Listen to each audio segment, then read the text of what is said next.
بسم الله الرحمن الرحيم. عن انس بن مالك رضي الله عنه قال قال رسول الله صلى الله عليه وسلم ما من حافظين رفعا إلى الله ما حفظا من ليل أو نهار فيجد الله في أول الصحيفة وفي آخر الصحيفة خيرا إلا قال الله تعالى أشهدكم أني قد غفرت لعبدي ما بين طرفي الصحيفة. رواه الترمذي. وعن انس بن رضي الله تعالى عنه عن النبي صلى الله عليه وسلم قال يقول الله أخرجوا من النار من ذكرني يوما أو خافني في مقام. رواه الترمذی. او کما قال علیہ الصلاۃ والسلام. درود شریف پڑھیے. اللهم صل على سيدنا محمد صلاة تنجينا بها من جميع الأحوال والآفات وتقضي لنا بها جميع الحاجات وتطهرنا بها من جميع السيئات وترفعنا بها عندك على الدرجات وتبلغنا بها أقصى الغايات من جميع الخيرات في الحياة وبعد الممات إنك على كل شيء قدير. پچھلے ہفتے دوستو یہ بات سامنے آئی تھی کہ انسان اگر اپنے معبود حقیقی کو اللہ پاک عز و جل کو اگر دل ہی دل میں یاد کر لیتا ہے تو بھی یہ ضائع نہیں جاتا، بلکہ ایک بار کا بھی یاد کر لینا اللہ کو قیامت کے دن اس کے لیے باعث نجات بن جائے گا. اور یہ بات بھی ثابت ہو گئی تھی کہ اعمال کی دو قسم ہیں. ایک اعمال وہ ہوئے جن کو ہمارے فرشتے کاتبین لکھ لیتے ہیں، اور کچھ اعمال باطن وہ ہیں کہ جن کا ان فرشتوں کو بھی عطا پتہ نہیں ہوتا، اور ہمارا خالق مولا جو ہے وہ خود ان اعمال کو جانتا ہے، اور قیامت کے دن اس اعمال کی بنیاد پر بھی اس انسان کی مغفرت ہو جائے گی. بلکہ ہمارے بزرگان دین خاص طور پر علماء نقشبند کے ہاں تو تمام کی تمام باتیں سر الاسرار ہی ہے، یعنی خلوت در انجمن. مجمع میں بھی انسان رہ کر کے اہل مجمع کے ساتھ نہ ہو، یعنی ایسا کام کرے کہ دنیا یہ سمجھ رہی ہو کہ یہ ہمارے اندر ہے، لیکن دل سے وہ کس کے ساتھ ہو؟ اللہ والوں کے ساتھ ہو. کس کے ساتھ ہو دوستو؟ اور فارسی کا ایک شعر بھی میں نے آپ کو پڑھ کے سنا دیا تھا کہ میان عاشقی معشوقی رمزیست کرامن کاتبیرا ہم خبر نیست.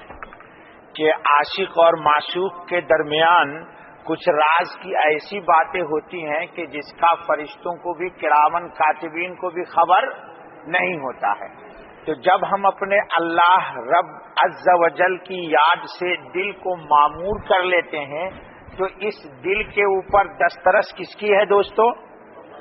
دل میں خون کے ساتھ فرشتے تو جاتے نہیں، تصور میں فرشتے آتے نہیں، خیال میں فرشتے آتے نہیں.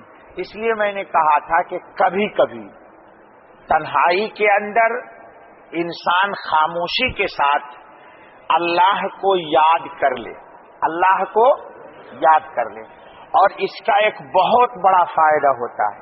انسان جتنا، بہت سارے لوگ ہیں شکایت کرتے ہیں ہم سے بھی آپ سے کہ مولوی صاحب ریا کا دخل ہو جاتا ہے.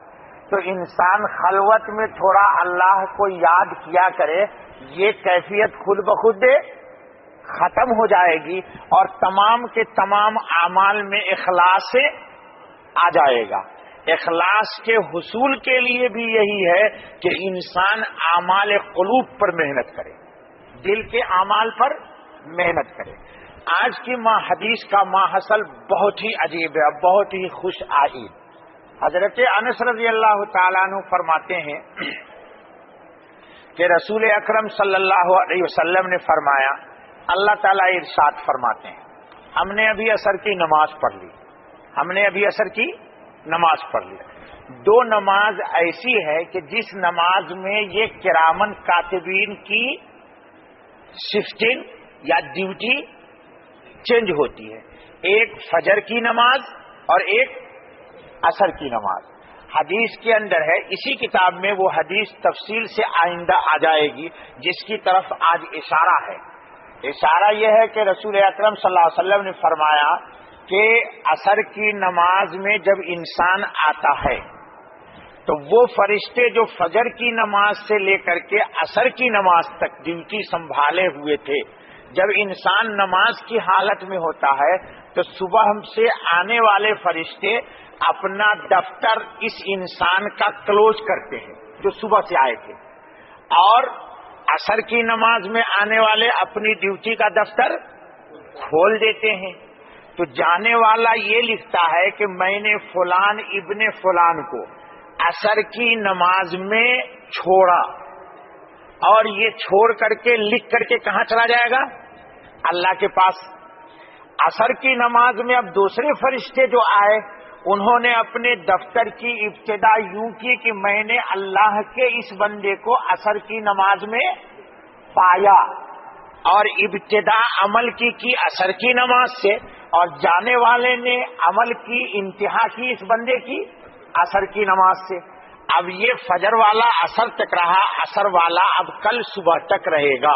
یہ چینجنگ ہو گئی ہماری، ابھی یہ ہماری تبدیلی فرشتوں کی، اور یہ سن بھی رہے ہیں ابھی کہ ان کی تبدیلی ہو گئی۔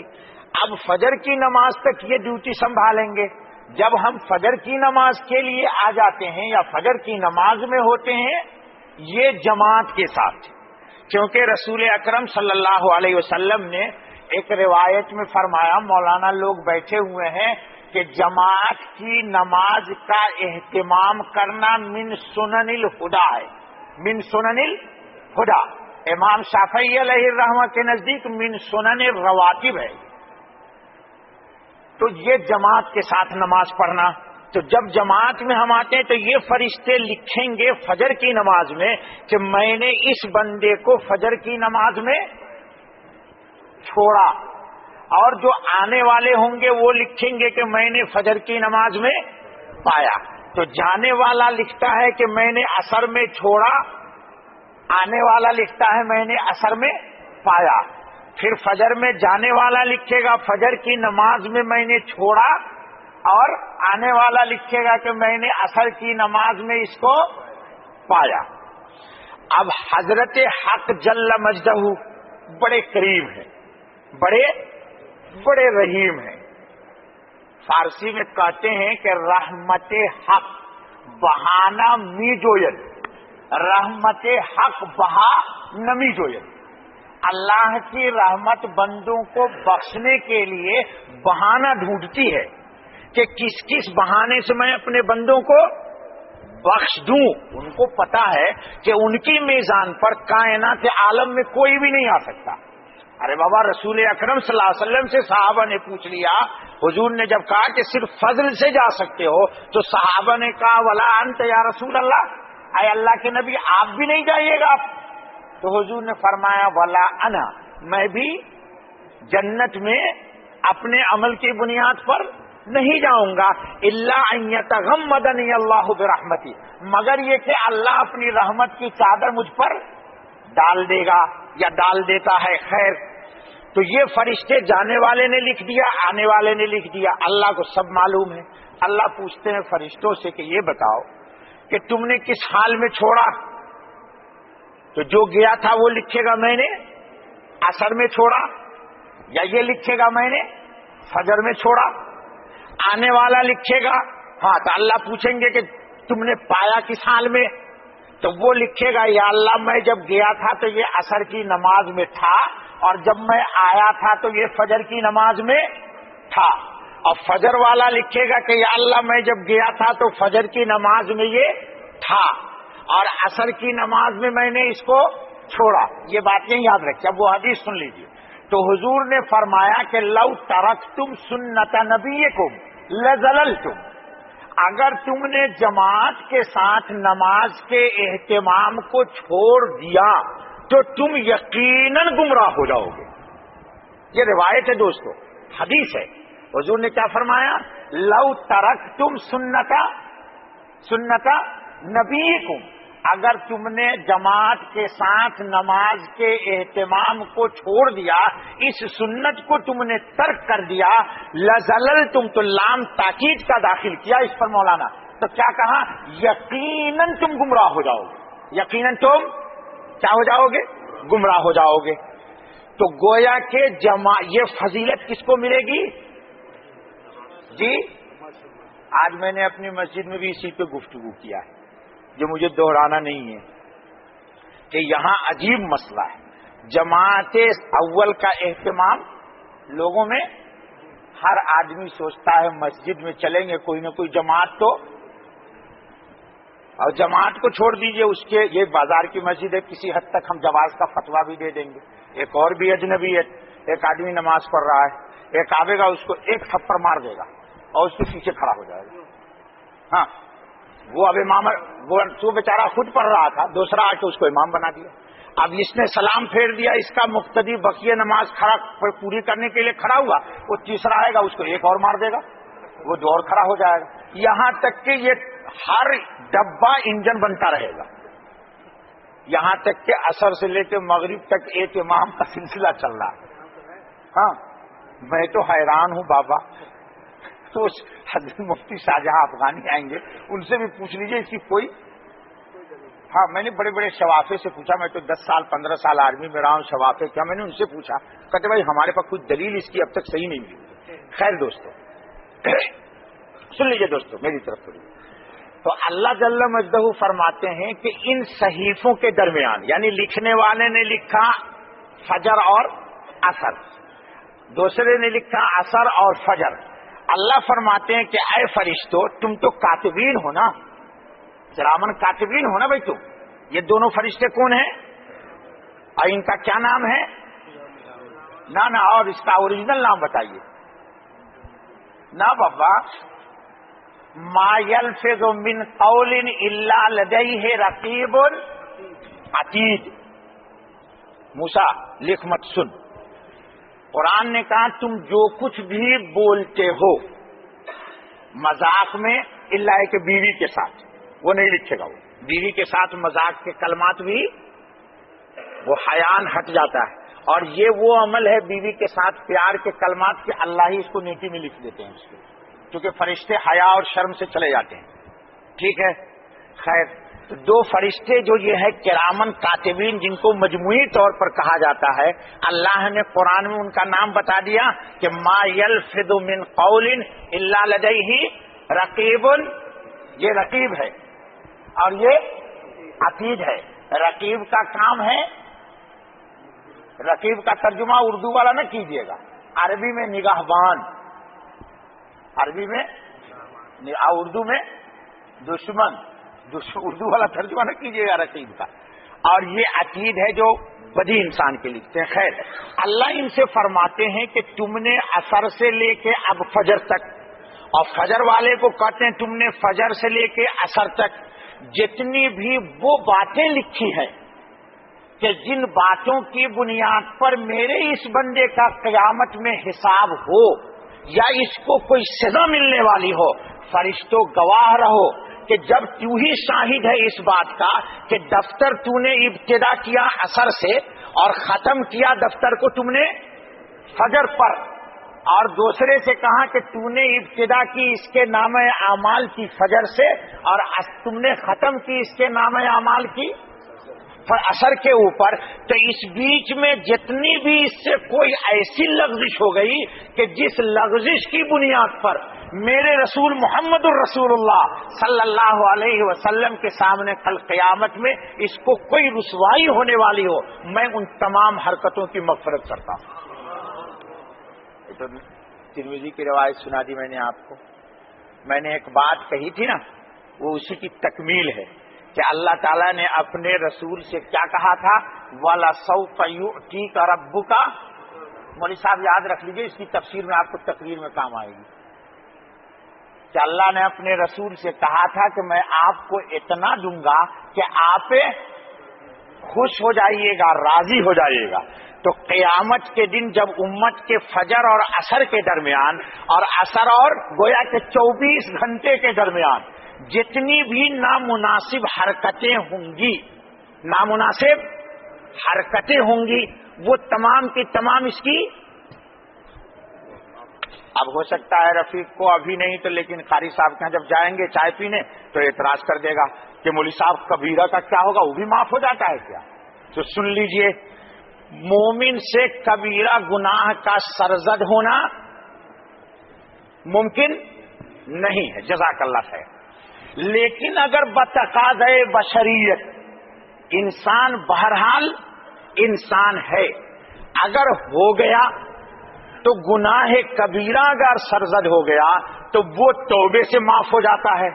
تو ہر نمازی ہر نماز کے اندر جب وہ سیدنا ابو بکر صدیق والی دعا پڑھے گا جو رسول اللہ صلی اللہ علیہ وسلم نے حضرت سیدنا ابو بکر صدیق کو سکھائی، جو بخاری شریف میں موجود ہے، اللہم انی ظلمت نفسی ظلما ولا یغفر الذنوب الا انت، تو ہر نماز کے اندر گویا کہ اگر گناہ کبیرہ بھی کر لیا اس نے تو توبہ اس کا نماز میں منقول ہے کہ نہیں بھائی؟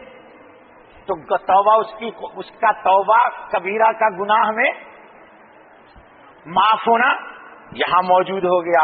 تو مومن سے تو کبیرہ ہوگا نہیں، اور اگر ہو گیا تو توبہ اس کی گناہ سے یہاں نماز میں درج ہو گئی۔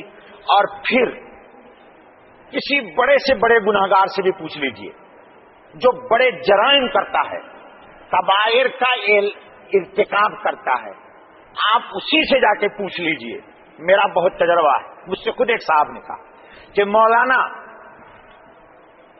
جی نہیں چاہتا تھا لیکن چلا گیا، آرڈر کیا میں نے، سامنے آ گیا، یہ سب دل کے نہ چاہنے کے باوجود میں نے کیا، اور جس وقت اس کا ڈھکن تو دل اندر سے خود کو ملامت کر رہا تھا، یہ حرکت تیری اچھی نہیں ہے، یہ حرکت تیری، اور کھولنے کے بعد فرسٹ اسٹیج میں بدبو بھی لگی، لیکن دل کو دبا کر کے، دل کی حرکت کو دبا کر کے۔ یہیں پر ایک حدیث کا مفہوم سمجھ لیجئے، پھر اس کے بعد اس واقعے کو سنا دیتے ہیں۔ رسول اللہ صلی اللہ علیہ وسلم سے صحابی نے پوچھا کہ اللہ کے رسول صلی اللہ علیہ وسلم ومل اسم، گناہ کیا ہے؟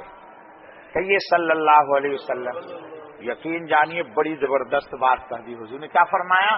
ما حاکا فی صدری، جو بات تیرے دل میں کھٹکے سمجھو وہی گناہ ہے، گرچہ مفتی اس کا تجھے فتویٰ دے دیں، لیکن دل اگر کھٹک رہا ہے تمہارا تو سمجھو کہ اس دل میں اللہ کی کوئی نہ کوئی روشنی موجود ہے، جس روشنی کی بنیاد پر وہ گندگی کو محسوس کر رہا ہے۔ اچھا بھائی، پھر کیا کرے گا؟ یہ گلاس کو پکڑے گا، آنکھ بند کرے گا، اس کے بعد منہ تک لاتے ہوئے طبیعت انکار کرتی ہے، لیکن ایک گھونٹ جب پی لیتا ہے اس کے بعد کیفیت بدل جاتی ہے، پھر پورا گلاس پی لیتا ہے۔ لیکن پینے کو تو پی لیا اس نے، اللہ نہ کرے کوئی ہو یہاں، اور اگر ہے کوئی تو اس سے پوچھ لیجئے بعد میں، توبہ کر کے بیچارہ آ گیا ہوگا، کہ اٹھ جانے کے بعد طبیعت اس کی خود کو ملامت ہے۔ یہ دلیل ہے ملامت کا ہونا کہ اللہ کے نام کی کوئی نہ کوئی روشنی یہاں اس کے باطن میں جی، ارے بابا وہ بڑا گناہ ہے، چھوڑ دیجیے۔ ہم لوگ بازار میں جاتے ہیں، بڑی کوشش کرتے ہیں کہ یا اللہ بد نگاہی سے جی بچ جائیں، لیکن پھر بھی ہو جاتی ہے۔ لیکن وہ گزر گئی، ہم بھی گزر گئے، لیکن مان اس کے بعد ہوا کہ یار دیکھو یہ کام اچھا میں نے نہیں کیا، اور فوراً استغفار پڑھ لیا، تو اللہ معاف کریں گے نہیں کریں گے؟ جی ایسا کیجئے گا مت۔ مولوی صاحب بیٹھے ہوئے اعتراض کر دیں گے۔ ایک صحابی آئے اور کہا اللہ کے رسول صلی اللہ علیہ وسلم، ایک لڑکی جا رہی تھی، میں نے اس کو پکڑ کے بوسہ لے لیا۔ آپ ایسا کام مت کیجئے گا، اور نہ میری بھی پٹائی ہوگی آپ کی بھی ہوگی۔ شریعت کی بات ہے، مایوس نہیں کرنا ہے، اللہ کی رحمت سے آپ کو ملے، اور نہ مجھے ہونا ہے۔ مایوسی کفر ہے، اپنے ماننے والوں کو کبھی بھی جہنم کے قریب نہیں کرنا، اللہ کی رحمت کے قریب کرنا ہے۔ حضور اکرم صلی اللہ علیہ وسلم نے سنی اور آپ نے اعراض کر دیا، کوئی جواب نہیں دیا۔ مغرب کی اذان ہو گئی، جس نوجوان صحابی نے سے یہ حرکت ہوئی تھی وہیں بیٹھے رہے، بڑے غمگین، پتہ نہیں وہ صحابی کا استغفار تھا بابا اور مسجد رسول کا استغفار تھا اور حضور کے سامنے اپنے جرم کے اقرار کے بعد استغفار تھا، پتہ نہیں وہ استغفار بھی کس مقام کا ہوگا۔ لیکن یہ اس لیے سنا رہا ہوں آپ کو کہ ایمان والا گناہ کرنے کے بعد بے چین ہو جاتا ہے اور اس میں بھی اس کی حکمت ہے، اور یہ گناہ اس کو ہضم، گناہ، یہ جملہ یاد رکھیے گا، گناہ ہضم نہ ہونا دلیل ایمان ہے۔ خیر، مغرب سے عشاء تک بیٹھے رہے، مسجد نبوی میں استغفار پڑھ رہے ہیں، دعا کر رہے ہیں، کیا کر رہے ہوں گے اللہ جانے، یہاں تک کہ رسول اللہ صلی اللہ علیہ وسلم پھر عشاء میں تشریف لائے، عشاء کی نماز ہو گئی، آپ صلی اللہ علیہ وسلم سے پھر یہی سوال کر دیا کہ اللہ کے رسول صلی اللہ علیہ وسلم مجھ سے تو یہ حرکت ہو گئی تھی، آپ نے کوئی جواب نہیں دیا۔ آپ صلی اللہ علیہ وسلم نے مسکرایا اور وہیں پر قرآن کریم کی ایک آیت نازل ہو گئی، سنا دوں یا چھپا ہی لوں؟ سنائیے دیتا ہوں۔ حضور نے فرمایا تو نے مغرب پڑھی؟ کہاں پڑھ لی؟ عشاء پڑھی؟ کہا پڑھ لی۔ کہا خلاص۔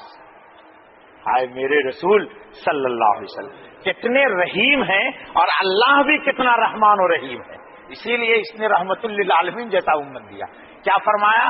سورہ ہود کی آیت آپ پہ نازل ہوئی، ان الحسنات یذہبن السیئات ذالک ذکری للذاکرین، کھول کے دیکھ لیجیے گا تفسیر میں، اس آیت کا شان نزول یہی واقعہ۔ کیا کہا اللہ تعالیٰ نے؟ ان الحسنات۔ اچھا، اس کا یہ مطلب نہیں ہے امین بھائی کہ یہ جتنے نوجوان ہیں جا کے یہی کام کرے، ہاں نہیں بھائی، دیکھیے چوری اور سینہ زوری نہیں ہونا چاہیے۔ پاؤں کسی کا پھسل گیا اور ہڈی ٹوٹ گئی تو راشد ہاسپٹل میں یا مکتوب میں پلاسٹر جی ہو جائے گا اور اس میں رڈ ڈال کر کے اسکرو سے، لیکن کوئی آدمی سوچے کہ یار یہ تو ہاسپٹل میں اچھا کام ہوتا تو روزانہ توڑا کروں، یہ عقل مندی ہوگی کہ بے وقوفی؟ ہاں، تو گناہ اگر ہو جاتا ہے، اور ایک بات یاد رکھ لیجئے دوستو، بسا اوقات عبادت کے راستے سے انسان میں عجب پیدا ہوتا ہے، یہ بھی اس امت کے اوپر اللہ کا کرم ہے، رحم ہے، عنایت ہے اس کی کہ اس نے اس امت کو بے شمار گناہ کی بنیاد پر مقام ولایت پر پہنچایا ہے، تاکہ عجب نہ آئے۔ گناہ کیا اور جا کے گر گرا رہا ہے، بلبلا رہا ہے، رو رہا ہے، تڑپ رہا ہے، اللہ کے سامنے سارے گناہ معاف ہو گئے۔ اللہ فرماتے ہیں فَأُولَئِكَ يُبَدِّلُ اللَّهُ سَيِّئَاتِهِمْ حَسَنَاتٍ، اللہ ساری بدیوں کو اس کے نیکیوں میں تبدیل کر دے گا۔ تو یہ اس کے لیے نفع بخش ہوا یا نقصان دہ ہوا؟ نفع بخش ہوا، لیکن شرط ہے سچے دل کے ساتھ جی، اور پھر اللہ کا حکم عام ہے، قُلْ يَا عِبَادِيَ الَّذِينَ أَسْرَفُوا عَلَىٰ أَنفُسِهِمْ لَا تَقْنَطُوا۔ یہ واقعہ نہیں سناؤں گا اس آیت کے شان نزول کے پیچھے حضرت حبشی کا پورا واقعہ، لیکن اللہ تعالیٰ اس حدیث میں کہنے کا مقصد یہ ہے کہ صغائر مومن سے کبیرہ جی، مومن سے کبیرہ نہیں ہوگا، اور اگر ہو جائے گا تو وہ کبیرہ پر باقی نہیں رہے گا، یقیناً اس سے توبہ جی، توبہ۔ اور توبہ کے لیے نہ وضو شرط ہے، نہ غسل شرط ہے، نہ مسجد میں آنا شرط ہے۔ ممکن ہے ایک انسان کبیرہ دوسرا گناہ کر کے آیا ہو اور وہاں سے نکلا گناہ کر کے، لیکن اس کے قلب میں ندامت ہوئی اور اللہ کے حضور استغفار کر لیا اس نے، اور اللہ نے اس کے استغفار کو قبول کر لیا، تو کوئی ہم داروگیر ہیں اس کے جی۔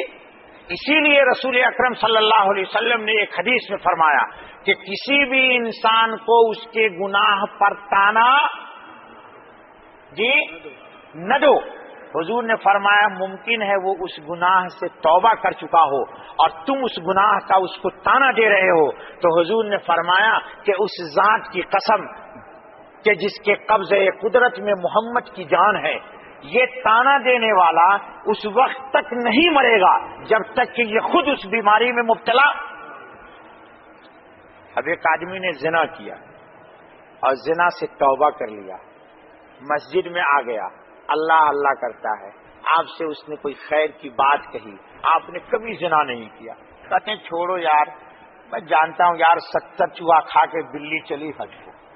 حضرت تھانوی علیہ رحمہ کہتے ہیں یہ جملہ ہی غلط ہے، 70 نہیں کہتے 70 چوہا کھا کے پھر بھی حج کر لو تو گناہ معاف ہو جائے گا۔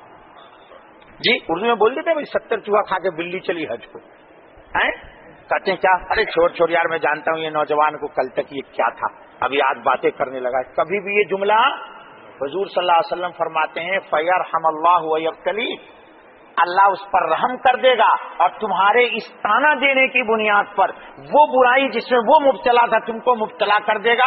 اور حضور نے قسم کھایا کہ اس اللہ کی قسم جس کے قبضے قدرت میں محمد کی جان ہے، اس وقت تک یہ تانا دینے والا مرے گا نہیں جب تک یہ اس بیماری میں مبتلا نہ ہو جائے گا۔ شیخ الحدیث مولانا زکریا صاحب رحمۃ اللہ تعالی علیہ، ہم سب جانتے ہیں، ان کی آپ بیتی ہے 6 جلدوں میں، پڑھے نہیں پڑھی؟ پڑھ لو۔ حضرت شیخ الحدیث علیہ الرحمہ نے اس میں ایک جگہ لکھا ہے کہ میں نے ایک چیز کا تجربہ کیا ہے کہ کسی بھی عمل کے سلسلے میں کسی بھی شخص کی اگر میرے خیال میں بھی کوئی تھوڑی سی بات آ گئی تو ہم سے کوئی عمل چھوٹ گیا اور اس شخص کی وہ بات میرے اندر آ گئی۔ تو آپ بیتی میں لکھا ہے شیخ نے، اس لیے فرمایا نصیحت کی کہ کبھی بھی کسی کے معاملے میں زبان کھولنے کی کوشش، اللہ ہماری اور آپ سب کی حفاظت فرمائے۔ تو دوستو فجر کی نماز اور عصر کی نماز کا مکمل جی ارے بابا قرآن میں اللہ تعالیٰ نے کہا حافظوا علی الصلوات والصلاۃ الوسطی وقوموا للہ قانتین۔ صلاۃ وسطی سے موجودہ دور کا اختلاف کو چھوڑ دیجیے، حدیث میں حضور نے عصر بتا دیا، اور فجر کے لیے حضور صلی اللہ علیہ وسلم نے فرما دیا کہ فجر کی نماز دشوار نہیں ہے مگر کس کے لیے؟ منافق کے لیے۔ دیکھیے قاری صاحب پڑھ رہے ہیں، فرمایا فجر کی نماز کس کے لیے دشوار ہے؟ منافق کے لیے پڑھنا بہت دشوار ہے۔ کیوں کہا؟ وہ حکمت اس حدیث کے سامنے سمجھ میں آتی ہے کہ یہ چونکہ دونوں نمازیں کرامن کاتبین کے چینجنگ کا وقت ہے، انسان کوشش کرتا ہے کہ ان دونوں میں موجود ہو گیا تو دن بھر کا معاملہ روزانہ کا روزانہ اللہ تعالیٰ معاف کر دیتے ہیں۔ اللہ مجھے بھی معاف کر دے، آپ کو بھی معاف کر دے۔ بس بھائی بس، بقیہ اس کل اگلے ہفتے۔ اللہم صلی علی سیدنا محمد وعلی آل سیدنا محمد افضل صلواتک بعدد معلوماتک وبارک وسلم علیہ۔ یا اللہ خطاؤں کو بخش دیجئے، درگزر کر دیجئے، فضل کا، کرم کا، عافیت کا، راحت کا معاملہ فرما دیجئے۔ یا اللہ محض اپنے فضل و کرم سے ہمارے قلب سے غل و غش کو پاک کر دیجئے، ہمارے باطن کو معرفت کے نور سے منور کر دیجئے۔ یا اللہ ہمارے قلب کو محض اپنی معرفت کے لیے خاص کر دیجئے۔ یا اللہ اپنا نام ہمارے باطن میں داخل کر دیجئے۔ یا اللہ ہم اٹھتے بیٹھتے چلتے پھرتے یا اللہ ہر حال میں اپنی ہمیں حضوری عطا فرما دیجئے۔ یا اللہ ہماری دعا کو قبول فرما لے۔ یا اللہ میرے بہت سارے دوست ہیں جن کے بچے بیمار ہیں، بیوی بیمار ہے، یا اللہ ان سب کو شفائے کاملہ عطا فرما دیجئے۔ بے شمار لوگ روزگار کے سلسلے میں پریشان ہیں، ان کی پریشانی کو دور فرما دیجئے۔ یا اللہ روزی حلال میں ہم سب کو برکت ڈال دیجئے۔ سبحان ربک رب العزت عما یصفون وسلام علی المرسلین والحمد للہ رب العالمین۔ جزاک اللہ خیر دوستو۔